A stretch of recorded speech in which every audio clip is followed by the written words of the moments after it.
এক মহিলা আমারে ফোন দিয়ে কয়, হুজুর পিসামের মুরিদ না হলে নাকি জান্নাত যাওয়া যাবে না। দেখছেন কে কইছে? কয় মানিকগঞ্জের এক পীর কইছে মুরিদ না হলে নাকি জান্নাতে যাওয়া যাবে না। মুরিদ হলে কি হয়? কয় স্বামীর যা চায় তাই দেই, পিসাবকেও তাই দেই। জোরে কর না। আমি বলবো হ্যাঁ, মেয়েদের পীরের মুরিদ হওয়া লাগবে, তবে ওই পীর হবে তোমার স্বামী। কথা কয় না? পীরকে যে সম্মান দাও, স্বামী কই সম্মান দিবা? নিজে না খাওয়াইয়া স্বামীরে খাওয়াবা। স্বামী যা বলবা তাই করবা, আল্লাহর কসম তুমি জান্নাতে যাবা। স্ত্রী মারা গেছে, স্বামী যদি বলে আমার স্ত্রী ভালো ছিল, আল্লাহর নবী বলে ওই মেয়ে জান্নাতি। ঠিক না? আল্লাহ রাসূল বলেন আল্লাহকে সেজদা দেওয়ার পর আল্লাহ যদি বলতো দুনিয়াতে অন্য কোথাও সেজদা দাও, আল্লাহ বলতো এই মেয়েরা তোমার স্বামীকে সেজদা দাও। স্বামীরে মূল্যায়ন করে না, আছে না নাই? মেয়েদের জন্য 2-1 মিনিট বলবো ভাই। 8টা কাজ যেই মেয়েরা করবে ইহুদি নারীর সাথে জাহান্নামে যাবে। 8টা কাজ যারা করবে, 8টা দোষ যেই নারীর মাঝে থাকবে, সেই মেয়েরা ইহুদি নারীর সাথে জাহান্নামে যাবে। 1 নম্বরে হলো আন্নানা। কি বলছি? আন্নানা। যেই নারী সব সময় স্বামীর দোষ ধরে, স্বামীর সাথে তর্ক করে, স্বামীর সাথে ঝগড়াঝাটি করে, আছে না নাই? 2 নম্বর হলো কান্নানা। খোটা দান করে, খোটা দান। তোমার সাথে বিয়ে হয় আমার জীবন শেষ, ভালো ভালো বিয়ে ছিল আমার জন্য, আছে না নাই? আন্নানা, কান্নানা। 3 নম্বর হলো মান্নানা। বাবার বাড়ি সম্পদ নিয়ে যায়, স্বামীর সম্পদ আত্মগোপন করে, আছে না না? হান্নানা, স্বামীর গায়ে হাত তোলে। একটু আগে বলছেন কিন্তু আছে। স্বামীর গায়ে পর্যন্ত হাত তোলে, এমন লোক আছে না নাই? স্বামীর গায়ে যারা হাত তুলবে, আল্লাহর কসম ওই স্ত্রী ইহুদি নারীর সাথে জাহান্নামে যাবে। 5 নম্বর হলো হাদ্দাক। স্বামীর সেবা করে না, উল্টা স্বামীর কাছ থেকে সেবা নেয়। কথা কয় না? তুমি অসুস্থ, স্বামী যদি সেবা করে ভালো, তুমি যদি জোর করে না, অনেক বউ আছে রাত হয়ে গেলে মনে হয় জিন হাজির হয়েছে, এমন শুরু করে মনে হয় কি যেন হয়ে গেছে। কথা কয় না কে? আছে না নাই? স্বামী ভাত চায়, ভাতও দেয় না, ঠান্ডা গরম পানি করে দিবে তাও দেয় না, কিন্তু ফোন দিলে ওরে বাবা কি ফোনের সুর! মানে পিঠেই আর কপালে সারা ফাটাই দিয়ে একবারে। 6 নম্বরে হলো হাদ্দাকা। হাদ্দাকা ওই নারীকে বলা হয় সব সময় রূপ চর্চা করে, রূপ চর্চা। স্বামীর কাছে সাজে না, বাইরে গেলে সাজে, আছে না নাই? পর পুরুষের প্রশংসা করে, অমুকের বাড়ির ছেলেটা ভালো, তোমার স্বামী কি হয়েছে, তোমার জন্য কাজ করে, তোমার জন্য মাঠে কাজ করে, তোমার জন্য ঢাকায় যায়, তোমার জন্য রিক্সা চালায়, আছে না নাই? ও নবীর উম্মত, 7 নম্বর হলো বাররাকা। বাররাকা ওই নারীকে বলা হয় যেই নারী স্বামীর অনুমতি ছাড়া ঘরের বাইরে যায়। আছে ভাই? স্বামীর অনুমতি নিয়ে যদি কোনো স্ত্রী ঘরের বাইরে যায়, তারে মারা যায়।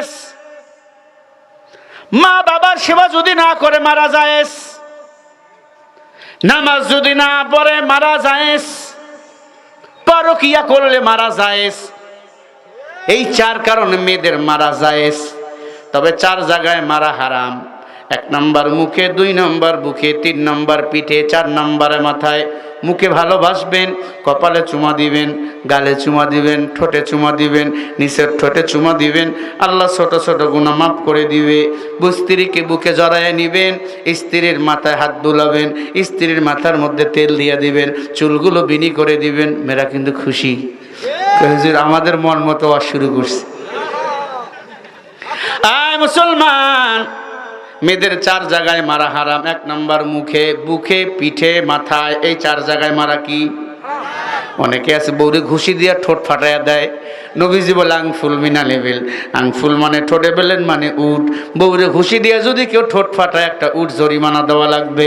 কোরআন যদি পার্লামেন্টে আসে, স্বামী যদি বউরে ঘুষিয়া ঠোঁট ফাটায় উট জরিমানা দেওয়া লাগবে, তাহলে কোরআন ওয়ালাদেরকেই ভোট দেওয়া লাগবে। মাঠটা দিলেন তো, শেষ মাঠটা পেরেকটা ঠিকা দিলেন তো।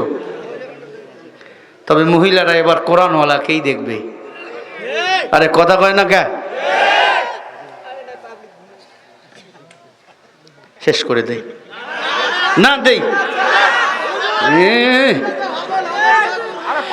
ও মুসলমান, শেষ করে দেয় দেখি। চাচা কইছে শেষ। দেখছেন পেঁচটা কারে কয়? দেখছেন নি? তাহলে তাকবীর মারেন, নারাই তাকবীর। ভাইরা আমার, মা বোনদের মারবেন না, প্রশংসা করবেন। রাতের বেলা মারবেন না। যদি রাতের বেলা মারেন ল্যাপে জায়গা দিবে না। আর এই শীতে যদি ল্যাপে জায়গা না দেয়, সারা রাত তোমাকে আমাকে বাইরে কাটাতে হবে। যতই মাস্তানি করো, বাড়ির মহাজান হলো কিন্তু ঘরের স্ত্রী। 10 মাস বউরে মারবেন, 2 মাস মারবেন না। পুষ মাস আর মাঘ মাস, এই 2 মাস হাড় কাঁপানো শীত। মারলে কিন্তু ল্যাপের তলে জায়গা দিবে না। মারলেও একটু ভুল ভাঙার চেষ্টা করবেন। বলবেন ময়না, আমি তোমার মারছি, আমার ভুল হয়ে গেছিল, শয়তানে ভর করছে, একটু দরজাটা খুলে দাও, ল্যাপটা তোলো। কালকেই তোমাকে নিয়ে যাবো আদিত বাজির বাজারে, আদিত মারিতে নিয়ে যাব। 10,000 টাকা দামের কিনে দেবো টাঙ্গাইলের শাড়ি। যেই শাড়ি পরে তুমি যাবে তোমার বাপের বাড়ি।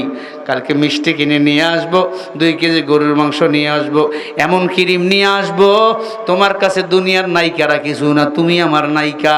তোমার হাতে রান্না তো মাশাআল্লাহ। বিবি যখন দরজা খুলে দিবে, ল্যাপের ভিতর ঢুইকা স্ত্রীকে ভালোবাসবেন। সকালবেলা যখন খানা খাবেন, স্ত্রী কিন্তু রেডি হবে, চলো মার্কেটে যাব। তুমি বলছো শাড়ি কিনে দিবা, তুমি তখন বলবা শরীফুল হুজুরে বলছে 2 জায়গায় মিথ্যা বলা জায়েজ। জিহাদের ময়দানে জীবন বাঁচাবার সময় আর স্বামী স্ত্রী প্রেম করার সময় যত মিথ্যা বলবা কোনো গুনাহ নাই। যত গুনাহ হবে সব আমার মোবাইল নাম্বারে পাঠাই দিবেন, ঢাকা আগারগা চলে যাবে। স্ত্রীকে ভালোবাসবেন, আল্লাহ কবুল করেন। জোরে বলেন আমিন। হবল নামক মূর্তি দাঁড়ায় রইছে,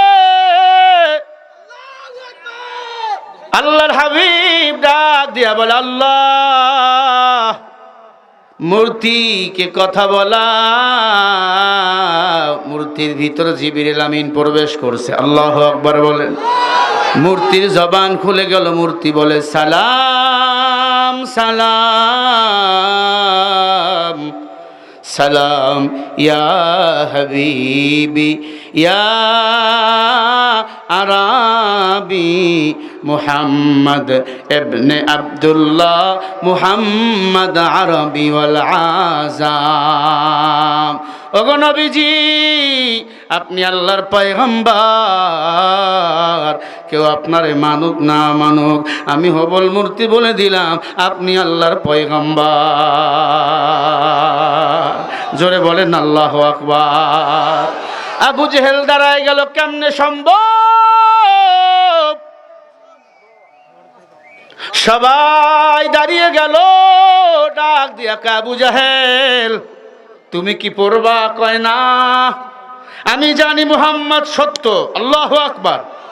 মুহাম্মাদের ধর্ম ইসলাম সত্য। আল্লাহু আকবার। মুহাম্মাদের কোরআন সত্য। আল্লাহু আকবার।